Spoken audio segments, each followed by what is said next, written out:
Hello, my name is Kevin with KLM Audio. Welcome to my fifth video on the Behringer X32 rack mixer. We will be discussing the library and the presets on the Rack 32, on the X32 Edit, and on the iPad with MX Mix. Make sure your mixer is connected to the iPad and also to the X32 Edit on your computer. If you need help turning on your system and connecting your iPad to the mixer, please refer back to my first video. And of course, if you like what you see, please subscribe to my channel, ring the bell for further notifications of future videos. To get to a starting point for my dynamics on my channels, I use the presets already loaded in the X32 library. First, on X32 Edit, select a channel. We'll select channel 1. Then select Libraries. There are 76 presets in the 100 slots that are available. Select a preset that matches a channel you wish to match, say a male vocalist. Look at slot 73, Whiskey Senior Vocals. We'll add that to channel 1. First, in the recall scope, deselect HA config and scribble strip. I want the gain on my channel and phantom power to remain set to the microphone that I am actually using. Hit the save button.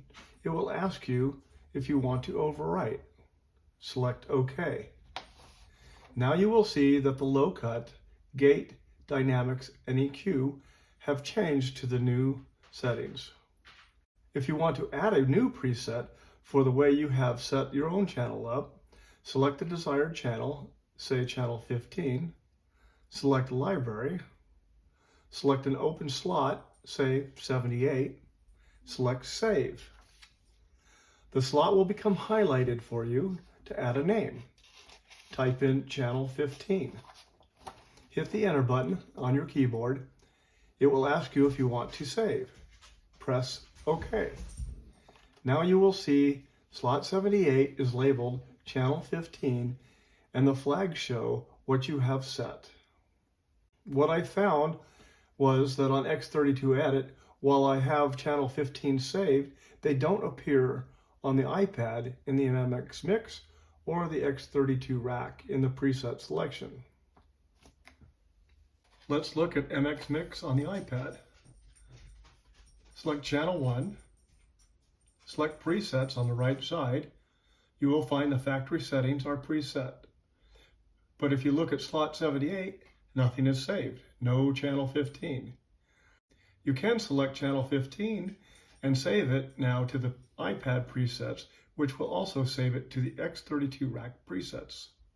Select channel 15, select presets, go to slot 78, select it. It will ask you if you want to save, click on yes. Here you need to type in the preset name, again channel 15. Select confirm. Channel 15 is now saved in slot 78 on both the MX Mix and the X32 rack. To delete a preset, select the desired channel to delete, say channel 15. Select delete. It will be highlighted with a yellow dot. Select the red trash can at the top of the screen. It will ask you if you are sure. Select yes, and that slot is now empty. You can also save an entire library to your computer with the X32 Edit using the export and import buttons, or on the X32 rack through the USB audio slot using a flash drive. Now let's look at the screen on the X32 rack. First, use the channel selector and select channel 15. Select the library on the left tabs. Use the save encoder to scroll down to slot 78. Use the first encoder to deselect the HA config and the name icon. Press on the third encoder to save. A screen will appear to type in the channel name. Again, we will use channel 15. Use the last encoder to save. It will ask you to confirm, and channel 15 is now saved in slot 78. Now if you select the Utility tab on the right, here is where you can save your library through the USB port. Let's go back to the library, and here if you want to delete a preset, you push on the Delete decoder, then the Confirm decoder. There you have it, the library on the X32 rack. That is my presentation on the X32 rack libraries and presets. My next video will be on monitor mixes. Again, if you enjoyed this video, please subscribe to the channel and ring the bell to receive further notifications of my next video in the series for the Behringer X32 rack. Thanks. I'm Kevin with KLM Audio.